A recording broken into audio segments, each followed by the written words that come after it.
The Caribbean Community is one of the oldest organizations in the world, especially the oldest surviving organization in the developing world, established since 1973 to bring together all the Caribbean countries for a common goal to ensure the development of their countries. Over the years, they have partnered with different segments of the world, but recently, they have increased their trade, political, and economic links with Africa, the future of humanity. Just how far has the Caribbean Community served its today 15 member countries, and what has been the outcome of their latest summit with African countries? Joining me live now from Antigua and Barbuda is the Prime Minister. Prime Minister Gaston Browne, welcome to GLOBEWATCH. A pleasure, certainly a pleasure to be on your program. My first question to you is, there was a summit recently between the Caribbean Community and African countries. What was the intention of that summit? Well, to bring the diaspora here, African diaspora here in the Caribbean, closer to the mainland, to our motherland. As you know, the Caribbean has a shared history with Africa. I mean, we are eliminated out of Africa. So we have this cultural and ethnic identity, which really make us all Africans. As you're aware, the Europeans, through the transatlantic slave trade, brought us to the Americas and created, this African diaspora here in the Caribbean. At one point, we were pretty close, especially in the early 1900s up until about the 1950s, in which we were all fighting for freedom from subjugation and oppression by the Europeans. But unfortunately, that partnership waned over the years as the countries became independent.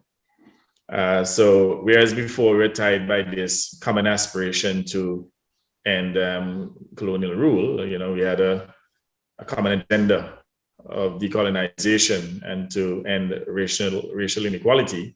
Okay. We subsequently moved apart after independence. So what is happening now in the Caribbean, and certainly in the case of Africa, is that leaders in the two regions are now making a concerted effort to bring Africa and the Caribbean together. Okay. So that we can have stronger people-to-people exchanges, increase trade and investments between Africa and the Caribbean. Okay. For us to look if I may just ask you, Mr. Prime Minister, one of the greatest historical links between Africa and the Caribbean is, of course, the transatlantic slave trade. But I just want to come back on this. What was actually the content of your latest summit with Africa? What was it basically more on economics, on politics, or on cultural exchanges? Well, again, as I said, to have increase people-to-people exchanges, to increase trade, to increase investments. We wanted to also establish direct air links between Africa and the Caribbean. For someone to travel from the Caribbean to Africa, it could take us up to 2 days to get to our final destination. So we want to now have transatlantic flights coming out of Africa to the Caribbean so that we can connect our people more readily, and to establish investor protection agreements, as well as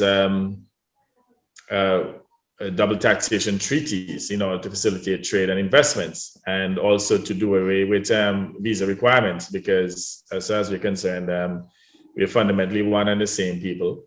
And Caribbeans and Africans should be able to move freely between Africa and the Caribbean. So as far as we're concerned, there should be no visa requirements between CARICOM and African countries. Okay. So that was one of the decisions of the conference, or one of the recommendations of the conference. As you are very much aware, Africa today is 1.3 billion people. They recently established the Continental Free Trade Area to create a single market, which would generate roughly $3 trillion, and we are talking about 55 countries. How does the Continental Free Trade Area serve as an opportunity to leverage, especially in the tourism sector, which the Caribbean is so excellent between Africa and the Caribbean, the 15-member organization in which you are the current chairman? Well, as you indicated, we have about 1.4 billion people between us. So 1.4 billion with a growing middle class in Africa in particular could certainly support a very vibrant tourism industry. And we believe too that the opportunities for collaboration in other areas, I mean, between Africa and the Caribbean, we have a lot of wealth-creating resources to include oil and gas, agricultural resources, minerals, and even fisheries. So again, by having increased trade and being in a position to move goods and to move people, it will certainly redound to the benefit of the Caribbean or CARICOM and certainly the African people. And I say people singularly in the sense that fundamentally we are one and the same people. Well, you talked about people. The Caribbean, of course, is found and split in the North Americas. There are little islands everywhere. Tell me, what particularly should be of interest to my African viewer in the Caribbean? What is your asset? Right. So the Caribbean region is easily one of the best countries for investments in the world. We enjoy political stability. When it comes to the climate in the Caribbean, for vacation and certainly for investment in tourism and even in other services, it is one of the best areas in which you can get good returns for your money on a sustainable basis. And certainly in terms of a vacation, there's no area of geography better than the Caribbean for vacation. So I would say the primary areas in which we're extremely competitive is certainly tourism, but again, we are certainly good area for other services to include some of the emerging industries, to include cryptocurrency, blockchain technologies, cannabis, and even stem cells. I mean, those are industries that we have recently developed here in Antigua and Barbuda, and other countries are following. So there are many investment opportunities that could be exploited. One of the problems that we have within the Caribbean is that the islands are small, so there's limited capital formation, and African individuals who live on the African continent, they can find an area in which they can invest and get sustainable returns in let's say an environment that is stable, politically stable, and one in which they can get sustainable returns. Well, I began the interview by talking about the Caribbean community, that it was established in 1973. Just walk me through the genesis of this association, international organization, non-intergovernmental organization in which you are the current chairman. Well, as you indicated, the CARICOM community is a community comprising about 15 CARICOM states with about 18 million people.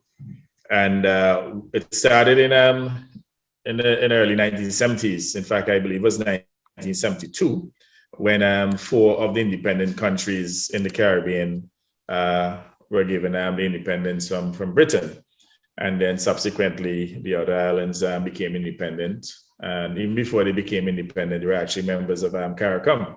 But that very trading bloc in itself recognized that the islands are small and vulnerable, and that there was a need for us to scale up, trade and investments within the region to deal with the vulnerability of small size.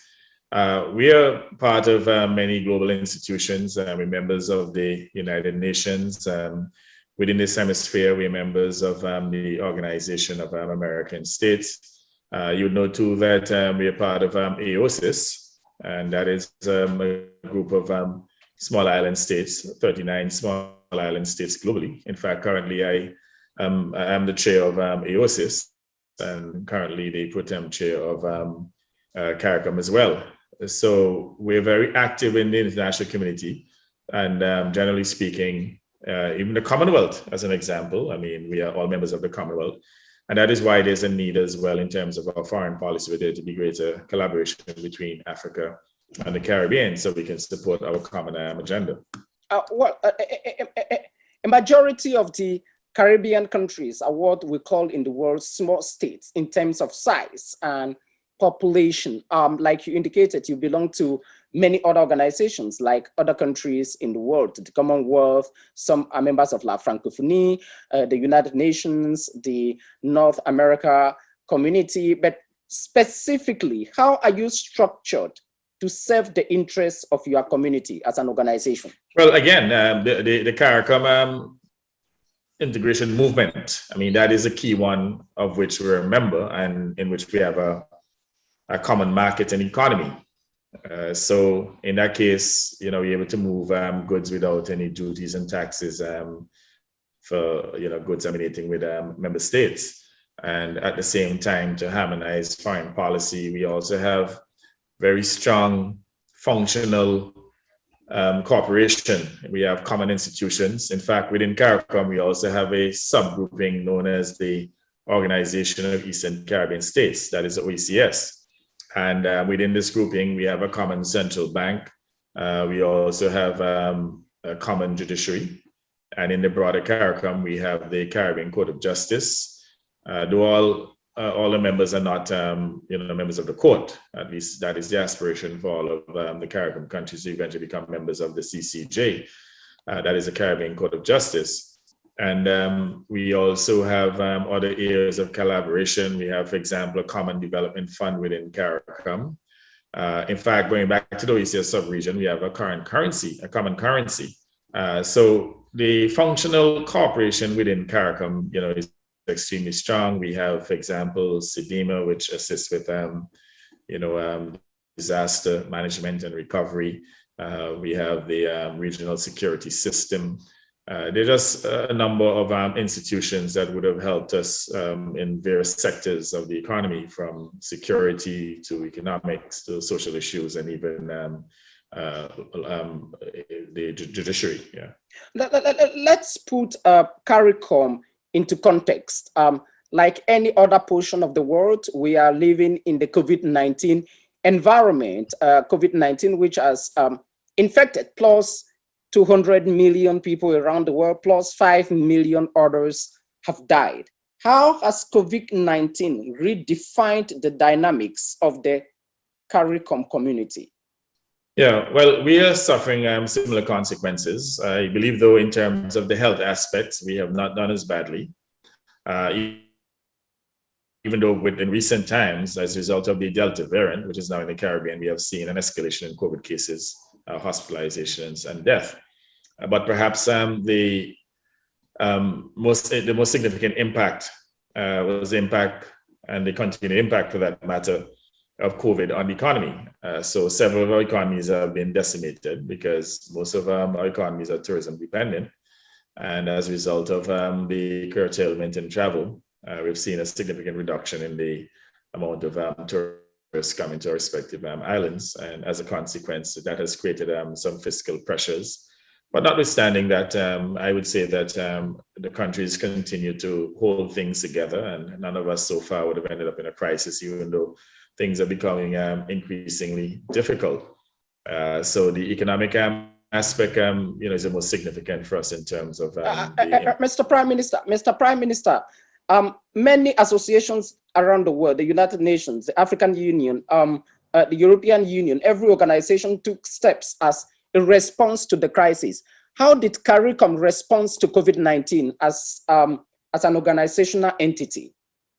Right. So we came together to acquire PPEs, vaccines. I can tell you too that we also worked with the African platform to access vaccines as well.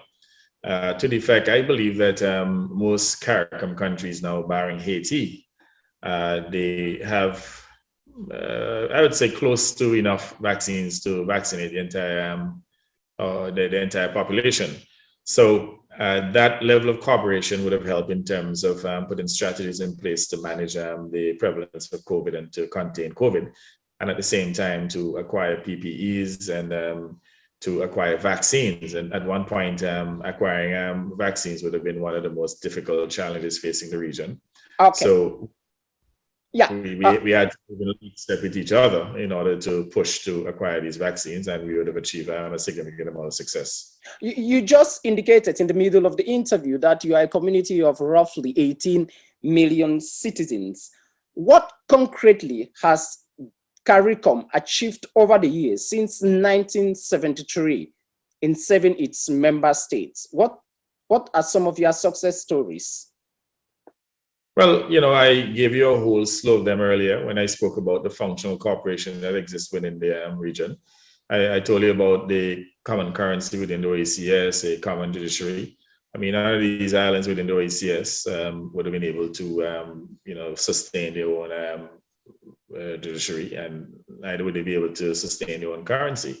In fact, the Eastern Caribbean dollar has proven out to be one of the most stable currencies in the world, and that is as a result of countries coming together and pooling their resources, and at the same time pooling sovereignty. We understand within CARICOM that by coming together, we're not yielding sovereignty, we are pooling sovereignty, and we know that functional cooperation is absolutely important. Now, in terms of goods, we've been able to acquire and access cheaper goods because goods within the region do not, that are produced within the region do not, they do not have any tariffs. So as a consequence, I believe that we've been able to keep cost of living down compared to if we had to import more expensive goods from abroad. So there are many areas of success within CARICOM. And in terms of foreign policy too, we have been collaborating on foreign policy and have been able to work together to, ensure that our common objectives are pursued, even in terms of candidature as well. We've been able to support each other in the international community, and even to work as a bloc within various institutions, the institutions of the United Nations, and also even CELAC. That's a grouping between Caribbean, Latin America, and China. So we have made a lot of progress. How do you assess the level of intra-CARICOM trade? Right. So just like the African Union, we have similar challenges in terms of the extent of interregional trade. Unfortunately, we have a neighbor to the north, the United States, and traditionally we have bought most of our products from the United States, and I have to accept too that in terms of agricultural products, because of the subsidies in the US, they've been able to keep their prices down, and you find that it's generally cheaper for CARICOM countries to import a number of goods from the United States compared to buying them within the region. So that in itself would have helped to reduce the demand for some regional products.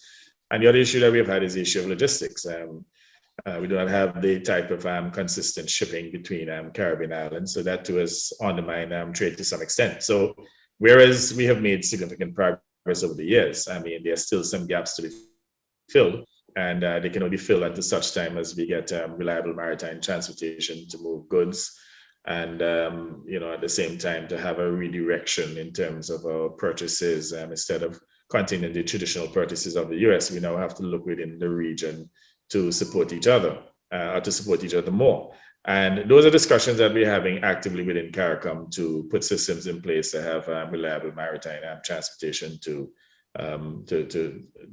move goods, and at the same time to increase the level of trade within the CARICOM region.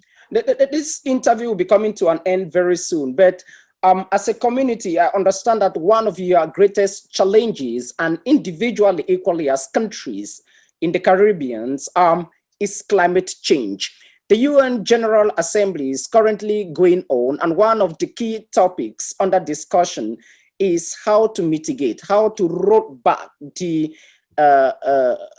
negative consequences of climate change around the world. What is the message from the Caribbean community to the rest of the world? That you need to act fast and handle the climate change crisis efficiently? Absolutely. I mean, climate change is the most significant existential threat facing the world. And we all have to commit to cutting emissions to get temperatures down to, I'd say, under 1.5 degrees of pre-industrial level. I mean, there's no other way to save the planet. And evidently, we do not have a planet B on which to live. So we're hoping that for COP 26. So by the time we get to COP 26, that we can see significant improvements in the global ambitions, that countries will have NDCs that will result in a significant reduction in global temperatures in order to save the planet. But fundamentally, there's another issue, the issue in terms of funding, especially funding for small island states and other developing countries to assist them to acquire the necessary technologies and, in essence, to help them to transition a little faster into green, clean, or alternate technologies, so that we too can accelerate our reduction in the use of carbon, of fossil fuel energy. So again, all of us fighting to reduce our carbon footprint. And again, we recognize that some countries are lagging, and we continue to push them. Even some of the large industrialized countries, those advanced developing countries like China and India, and we continue to push the ambitions, because at the end of the day, they are putting human civilization at risk. And the unfortunate thing about it is that the small island states in the Caribbean, the Pacific, and so on, that are really at the front lines of climate change and would have suffered disproportionately from the effects of climate change. Okay, Mr. Prime Minister, let's look into the future. If you have to assess the Caribbean community as an organization and countries individually in the next 5 years, how do you see the future of the CARICOM? Well, we're small, vulnerable countries, and, life in the region will always be challenging. But I'm confident that our people have the type of capacity and the resilience to overcome those challenges, and that we should continue to benefit from a developmental trajectory that will see a consistent improvement in the quality of life of the Caribbean people. And consequently, we should see the type of improvements, not only in terms of the quality of living, but even the impact of CARICOM on global affairs.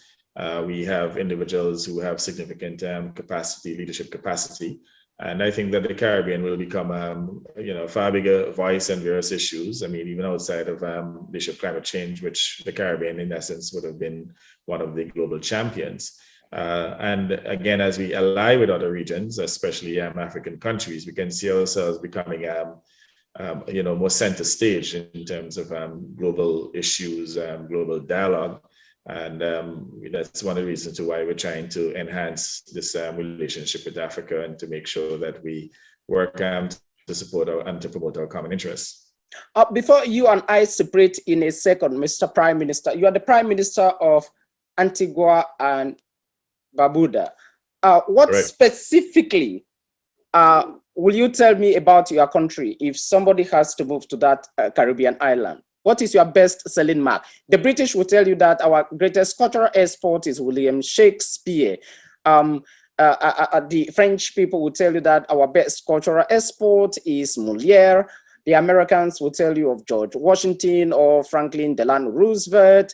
The Chinese will certainly tell you of Mao Zedong and others. When it comes to Antigua and Barbuda, what do you tell us? Antigua and Barbuda is known for its 365 beaches. So we have a beach for every day in the year, and they rank among the most beautiful beaches that you can find anywhere in the world. It is easily the best island for a vacation, and it's the area in which we have significant competence, in which we have a competitive advantage, and also in terms of our democracy and our capacity. I think too that even the leadership of Antigua and Barbuda in the CARICOM region has grown exponentially over the years, to the extent that Antigua and Barbuda consistently enjoys better growth of rate, or better rates of growth than other countries in the Caribbean region. A great country to invest in, and certainly a multicultural society. In fact, Antigua and Barbuda has a better population mix than perhaps any other country in the Caribbean. In fact, we consider ourselves to be the Caribbean itself based on our population mix.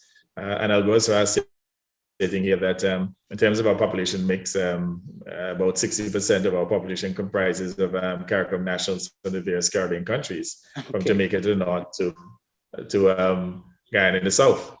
So we're a true melting pot. We are the Caribbean, Antigua and Barbuda. Okay, and with that, we conclude the interview. The Prime Minister of Antigua and Barbuda, thank you very much indeed for joining me from your state capital.